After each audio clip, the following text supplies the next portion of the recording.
ನಾವು first year ಇಂದನ ಪ್ರಯತ್ನ ಮಾಡ್ತಾ ಇದ್ವಿ DC ಆಫೀಸ್ ಆಗ್ಬೇಕಂತ. ಆದ್ರೆ ಈ ಸಾರಿ 3 ಪಾರ್ಟ್ ಅಲ್ಲಿ 1 ಪಾರ್ಟ್ ಮಾತ್ರ ಕೊಟ್ಟಿದ್ದಾರೆ. ಸೊ ಅದು ಮುಗಿಲಿಕ್ಕೆ 2 ರಿಂದ 3 ವರ್ಷ ಬೇಕ್ರಿ. ಸೊ ಮೇಲು ಸೇತುವೆ ಕೂಡ ಮಿನಿಮಮ್ 2 ಇಯರ್ಸ್ ಅದು ಬೇಕು. ಈ ಮಳೆಗಾಲ ನಂತರ ಕೆಲಸ ಪ್ರಾರಂಭ ಆದ್ರೂ ಕೂಡ 2 ವರ್ಷ ಬೇಕ್ರಿ ಕನಿಷ್ಠ. ಸೊ ನಾನಿದೆ ಈಗಾಗಲೇ ಸ್ಮಾರ್ಟ್ ಸಿಟಿ ಕೆಲವು ಈಗಾಗಲೇ 1 by 1 ಮುಗಿತಾ ಇದಾರೆ ಸ್ಮಾರ್ಟ್ ಸಿಟಿದವ್ರಿಗೆ. ಸೊ ಈಗ ಮೇಜರ್ ಇರೋದ್ರೆ 2 DC ಆಫೀಸ್ ಪ್ಲಸ್ ಕಲಬುರಗಿ ಇನ್ನೂ ಟೆಂಡರ್ ಆಗ್ತಾನೆ. ನಾಲ್ಕನೇ ಸಾರಿ ಕೂಡ ಮತ್ತೆ ರೀಕಾಲ್ ಆಗ್ತಾ ಇದೆ ಮೋಸ್ಟ್ಲಿ ಇರೋದು 4 times. ಮುಂದೆ ಹೋಗ್ತಾನೆ ಇದೆ ಅದು ಬಂದ್ರೆ ಡೆವಲಪ್ ಆಗ್ತಿರೋದು.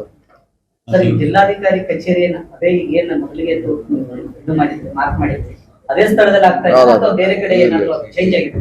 ಅಲ್ಲಿ ಅದೇ ಅದರಲ್ಲಿ ಅದೇನು ಸಬ್ ರಿಜಿಸ್ಟರ್ ಆಫೀಸ್ ಇದೆಯಲ್ಲ, ಪೊಲೀಸ್ CNE ಯಾವ್ದು ಆಫೀಸ್ ಇದೆಯಲ್ಲ, ಅಲ್ಲಿ ಫಸ್ಟ್ ಪೇಜ್ ಅಲ್ಲಿ ಮಾಡ್ತಾ ಇದ್ದೀವಿ. 2ನೇ ಅಂತ ಇನ್ನೂ ಬೇರೆ ಇದೆ, ತಾಲೂಕು ಪಂಚಾಯತಿ ಸಪ್ರೇಟ್ ಇದೆ, ಈಗಿರುವಂತ DC ಆಫೀಸ್ ಸಪ್ರೇಟ್ ಇದೆ. ಅಂದ್ರೆ 3 ಹಂತದಲ್ಲಿ ಕೆಲಸ ಸ್ಟಾರ್ಟ್ ಆಗುತ್ತೆ ಸರ್. 1 ಹಂತ ಸ್ಟಾರ್ಟ್ ಆದ್ರಿ ಇಮಿಡಿಯೇಟ್. ಅದೇನ ಮಳೆಗಾಲ ನಂತರ ಅದು ಅಷ್ಟೊಳಗೆ ಕ್ಲೀನ್ ಮಾಡಿ, ಯಾಕಂದ್ರೆ ಅವ್ರಿಗೆಲ್ಲ ನೋಟಿಸ್ ಕೊಡ್ಲಿಕ್ಕೆ ಹೇಳಿದ್ರಿ ಇದ್ದವ್ರಿಗೆಲ್ಲ ಬೇರೆ ಕಡೆ ಶಿಫ್ಟ್ ಆಗ್ಲಿಕ್ಕೆ.